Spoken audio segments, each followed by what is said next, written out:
大家好，我是吴亦凡。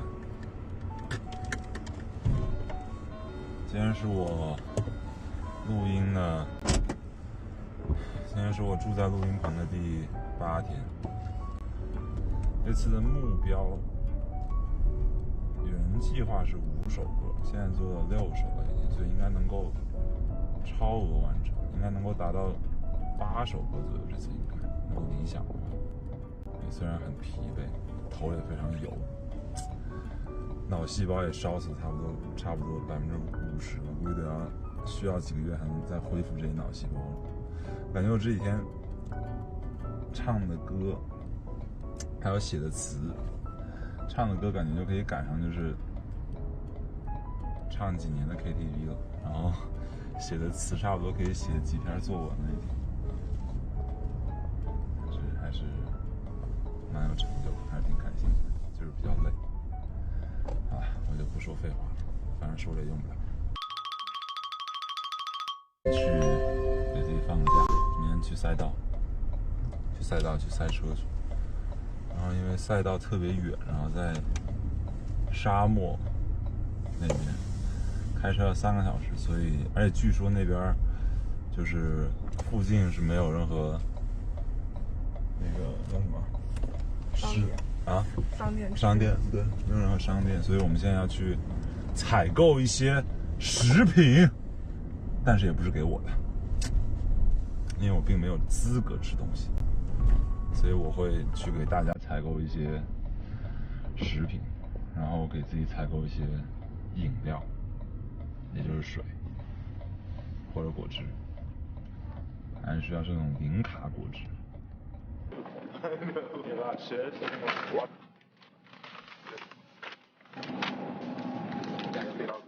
Get all you want.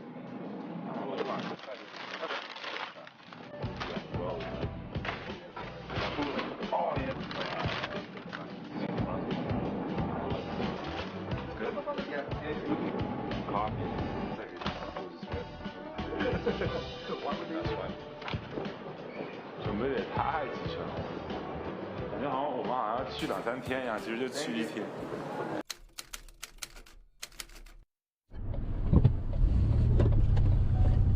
Hello， 大家早上好，我是你们的博主吴亦凡。很黑啊。在录吗？我们现在在赛道出发的路上，刚出发上高速，然后有条高速封路，然后就是有一些绕路，然后我们现在还有2个小时49分钟就到了。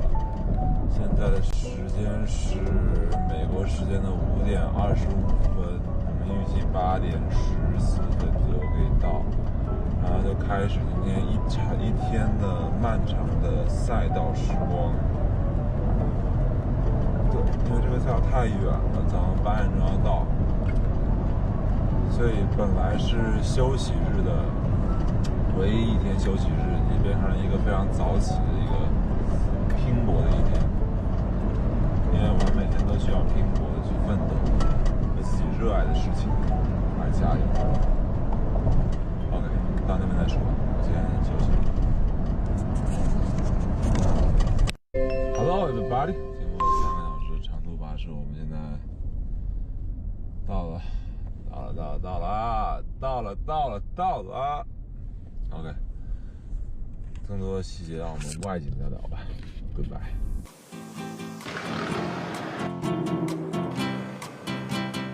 Coming down, bro. It's coming down. Yeah.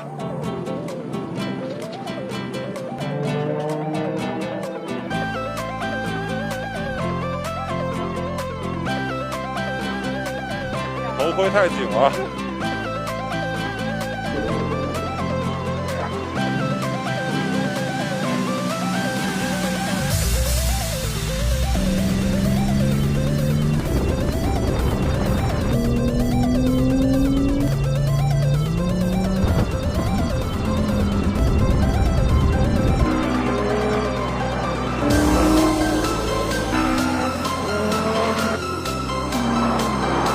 好好几次快滑出去了。大概。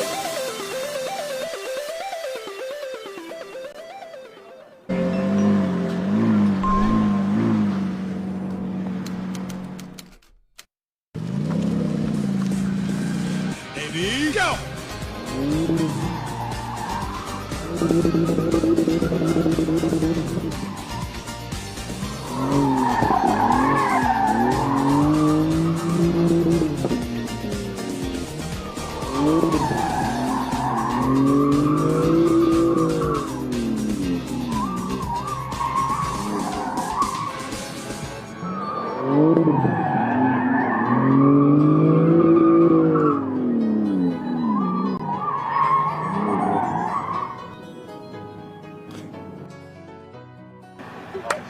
哇，好爽啊！赛车是非常上瘾的事情，就是你一定要喜欢那种速度跟那种重力的那种感觉，跟那种推背感。你一旦喜欢上那种感觉，你又不惧怕那种感觉的时候，你就会上瘾，然后就想越开越快。但你肯定会同时也会害怕。但是赛车本来就是一个很极限运动，就是除了你需要有所有的。当然，硬件是一部分啊，最好的车、最快的车，然后你自己的技术、驾车技术、你的经验跟你的这种天生的这个天赋之外，因为开车也是很需要非常好的这个眼跟手的一个配合，也有一定的部分是需要一些天赋吧。当然，很多后天努力是可以做到的，但再有一部分在赛车里面是非常需要，就是胆量。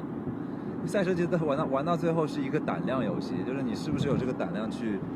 在这个弯道开得比别人快，或者在这个时候去超车，因为大家可能技术都非常好，大家技术都差不多，车也差不多一样快的时候，你只能说那我比你胆子大，我试一下看我能不能这么快跑过这个弯道。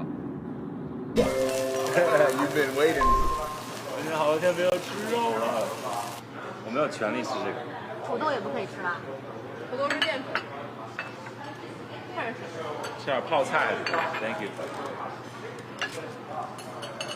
卡位就是谁要个加点的，看着，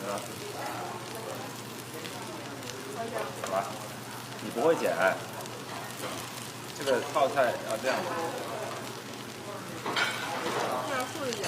当然了，因为它是有纹理的，它的纹理竖起来比较好吃，它讲究细节。这样，你这样剪下来的时候，就只有这个根儿了，就没有这个菜了。那你竖剪的时候就是有根儿有菜，你们那边自己搞定。你看我这边，看我的这个剪刀功力，有比较好吃吗？很好吃哦，队长，来，快！在我以前招减肥之前，我经常去那些汉堡店什么的吃个汉堡，一听就很胖，我再也不敢吃，那个东西太长胖了。但那种东西叫录音棚食物。其实录音棚很多人喜欢吃姜苦，就是垃圾食品。因为录音的时候你很累，然后你就吃点那种食品，就会有一个短时间的一个能量的一个恢复。而且录音棚也不太适合吃这种大的菜，你没地方吃，你拿个汉堡或者什么薯条，一边看着一边做音乐一边可以吃，就很方便。但现在就。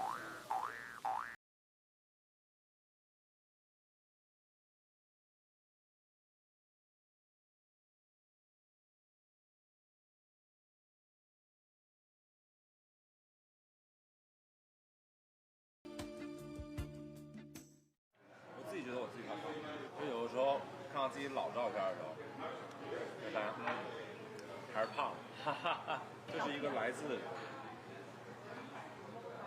快要29、快要30的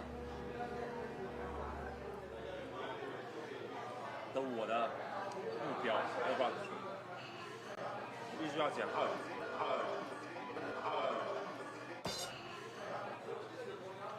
国内的现场调音师跟所有音控台的，他应该还有蛮多东西很了解。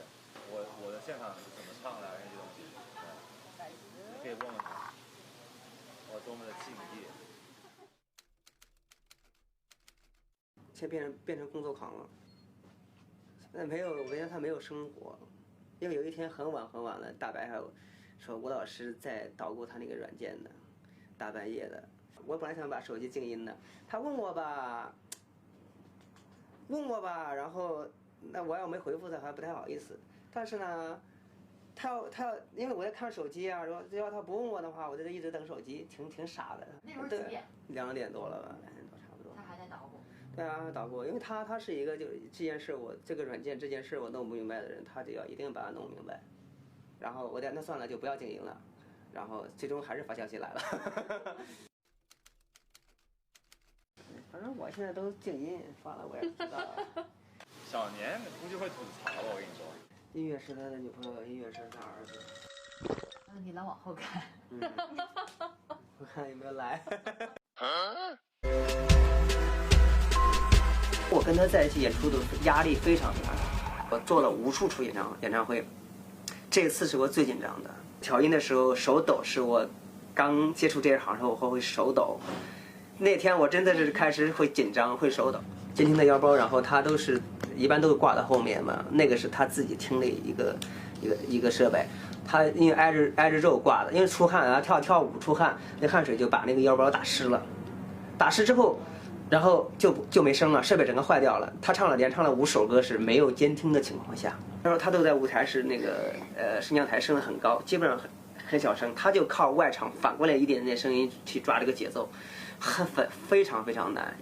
正常艺人如果说这个东西听不到之后，因为你听到外面的再反过来声是有一个延迟的，会卡不进去这个拍子里面。他5首歌唱完之后真的是没有任何问题。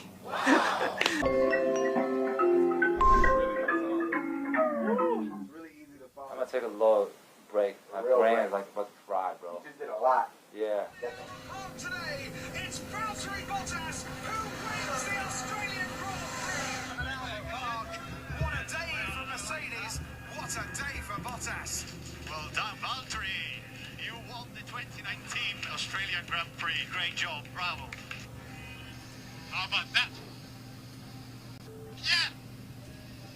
Thank you, guys. Well, that's payback from last year, Valtteri. 所有的歌都是我自己制作，包括现在就是这几年的录音棚，我都是自己一个人跟我的录音师这样，然后所有的词曲啊都是我自己去弄。就只有在当我自己在做这个音乐的时候，我才真正理解到为什么就是音乐的魅力嘛，我为什么很享受这个过程。就如果说只是让我去唱别人的歌啊，或者是别人做好词做好曲的歌，对于我来说是没有任何的魅力的，对于我来说没有任何吸引力。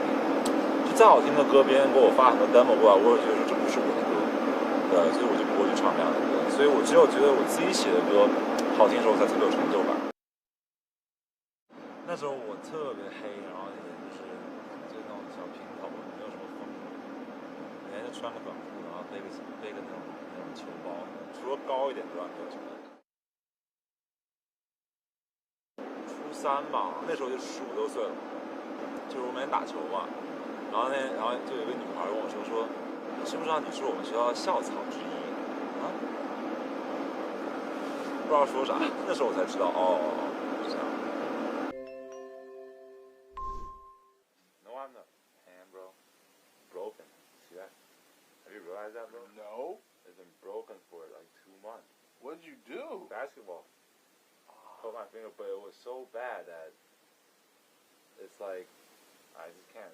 Oh my Get it gosh, straight anymore. it's crazy fat.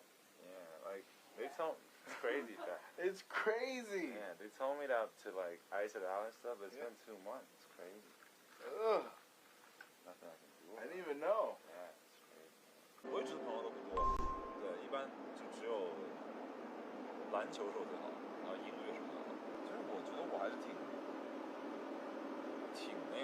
阳光的，挺那个什么的。但是我觉得我的内心深处是有一个很伤感的地方，这个地方我只会在音乐中表现出来，所以我的音乐形态很多时候会透露着一种伤感的感觉。我很多歌，我觉得包括像《大好方面》这样的歌，其实我觉